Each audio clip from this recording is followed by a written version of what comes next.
Good morning. My name is Dr. Anthony Saras. I'm an academic clinical rheumatologist at the University of Oxford, United Kingdom.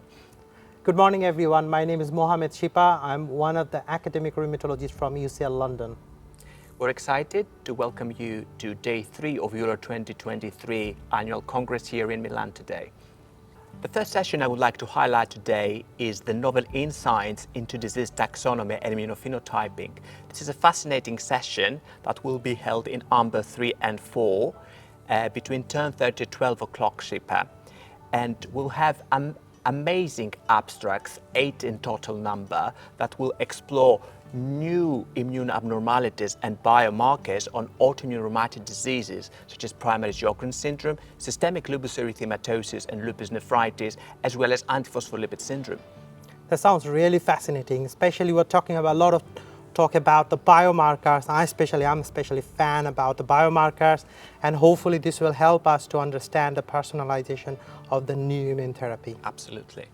Thank you. So let's move to large vessel vasculitis. As you all treat large vessel vasculitis every day, one of the commonest vasculitis, and there will be a session at Gold Room at 10:30, and they will be talking about the new modalities of the diagnostic modalities of large vessel vasculitis and the new treatment options in large vessel vasculitis. I think this can be quite challenging when the patient have refractory disease. Yeah. And thanks for your comment, because related to the large vessel vasculitis, I would like to mention an amazing session focusing on IgG4 related diseases and other rare autoinflammatory conditions.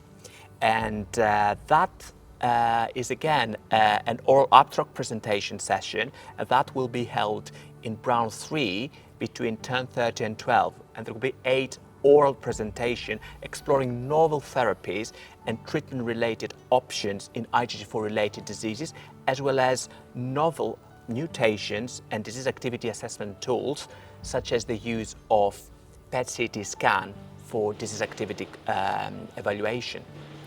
This is really, really interesting, and I'm probably right to say the IgG4 is one of the most undercovered area in rheumatology, and we treat it probably quite often, and it's basically quite difficult in terms of how to monitor and the treatment option. So hopefully this will enlighten this conundrum.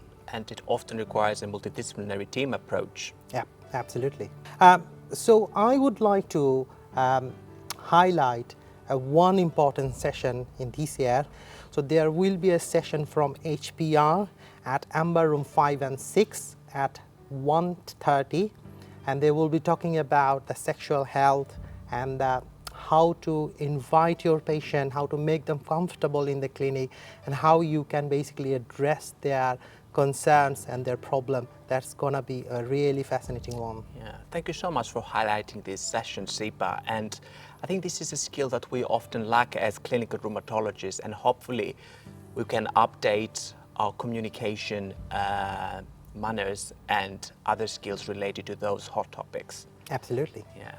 And moving to common things in rheumatology practice, I would like to mention the how to treat session on psoriatic arthritis. And this is a session that will mainly focus on therapeutic options and treatment strategies, especially for refractory disease, people who have refractory psoriatic arthritis that have failed multiple DMARDs and biologic agents, as well as the important role of the multidisciplinary team approach in the holistic management of those patients. Yeah, this is going to be a really fascinating one. Psoriatic arthritis can be quite difficult sometimes to treat, and especially the metabolic complexes associated with it and the multidisciplinary approach. Looking forward to that session. I would really like to highlight this year the showcase from the PARA group about the highlights of the participants and the patient perspective and their amazing engagement in the research. And I think this is our opportunity to understand the need from the patient and understand the new ideas of the research where you can basically focus on in the future. And this is going to be a really important bi-directional discussion for you to understand the necessity and the need of the patient. Yeah, absolutely. Thanks for bringing it up, Shipa. And I would like also to mention the how to treat session, focusing on osteoporosis this time. This session will be held in the Gold Room between 2:15 and 3 o'clock in the afternoon. And it will aim to explore new treatment strategies and new therapeutic targets in the treatment of osteoporosis and how we can evaluate disease activity.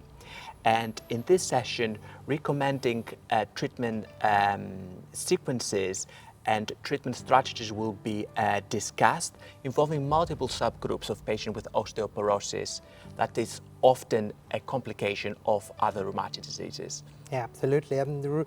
Osteoporosis is getting interesting day by day, especially with the arrival of the new biologic therapy. So it's going to be one fascinating one. Thank you.